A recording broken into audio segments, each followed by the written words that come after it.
স্বৈরাচারবিহীন বাংলাদেশ কিছু হয়নি আসতে পারো না। স্বৈরাচারবিহীন বাংলাদেশ, স্বাধীন বিচার ব্যবস্থা। কোর্ট থেকে রায় দিয়েছে জনতার মেয়র ইশরাক হোসেনকে শপথ বাক্য পাঠ করার জন্য। অথচ আজকে দীর্ঘদিন কেন কোন অদৃশ্য শক্তির কারণে এই শপথ নিয়ে তালবাহানা চলতেছে?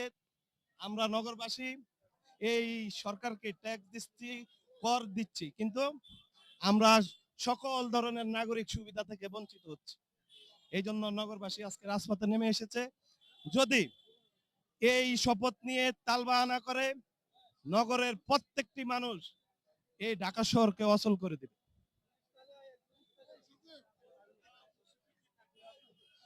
পরবর্তী কর্মসূচি যারা জনতার মেয়রের যেই ব্যানারে আন্দোলনটি হচ্ছে, ওনারা একটু পরে হয়তো কর্মসূচি ঘোষণা করবে, আপনারা জানতে পারবেন।